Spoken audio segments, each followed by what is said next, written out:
গতির সাথে কোনো আপোষ নয়, ফিটনেসে আরও উন্নতি এনে গতি বাড়াতে চান নাহিদ রানা। পাকিস্তানের ধারাবাহিকতা ভারত সফরেও ধরে রাখতে চান। দীর্ঘদিন জাতীয় দলকে সার্ভিস দিতে ফিট থেকে ক্যারিয়ার এগিয়ে নেওয়ার পরিকল্পনা নাহিদের। আমি তো মশলা বদলে ফেলেছি, এবার আপনিও বদলে ফেলুন। একবার প্রাণ গুঁড়া মশলা ব্যবহার করেই দেখুন। ভারত সফরে যে দুই পেসারের দিকে তাকিয়ে থাকবে দল, সেই তাসকিন নাহিদ রানাকে নিয়ে পরিকল্পনা সাজাতে ব্যস্ত বিসিবির বোলিং কোচ তারেক আজিজ। দুই প্রজন্মের দুজনের শক্তি একটা জায়গাতেই, গতি।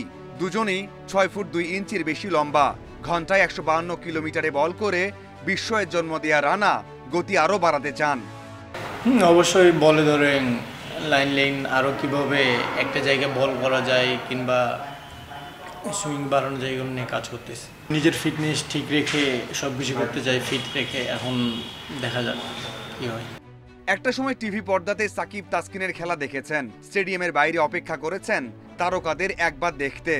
এখন তাকে নিয়ে সমর্থকদের উচ্ছ্বাস দেখা যায়।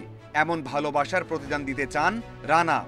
অবশ্যই সিরিয়াস। আমি ধরেন এটা বললাম না যে আমার কোচ আমাকে ধরেন যখন আমি ক্রিকেট বলে মানে শুরুতে, তখন থেকে উনি আমাকে এই জিনিসগুলা ধরেন বলে আসছেন। তারপরে তো এখন ধরেন সব সিনিয়র ক্রিকেটাররা বলে যে নিজেকে মেনটেন করো, ঘুম, খাওয়া দাওয়া সব কিছুই, তো সেই জিনিসগুলো করতে।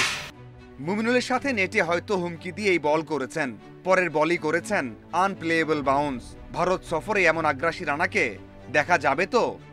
আসলে উইকেট ধরেন পাকিস্তানে একরকম উইকেট ছিল, ইন্ডিয়াতে কেমন উইকেট থাকবে সেটার উপর নির্ভর করে ধরেন বোলিং লাইন লেন্থ হয়, সো উইকেটের উপর নির্ভর করে বোলিং লাইন লেন্থ সব কিছু। অ্যাগ্রেশনে এটা কোনো বলে আসে না, ভিতর থেকে অটোমেটিক চলে আসে। আমি ধরেন পাকিস্তানেও যখন বোলিং করছি, উইকেট পেলে সেলিব্রেশন করছি, কখনো করি নাই, তো এটা অটোমেটিক কখনো ভিতর থেকে আসে, কখনো আসে না। ভারতে ঐতিহাসিক কিছু করতে হলে ব্যাটারদের দায়িত্ব নিতে হবে। ফর্মে থাকা সাদমান, লিটন, মুশফিকরা সেই কাজ করতে পারবে বলে বিশ্বাস করেন এই pacer. Mazharul Islam, independent news.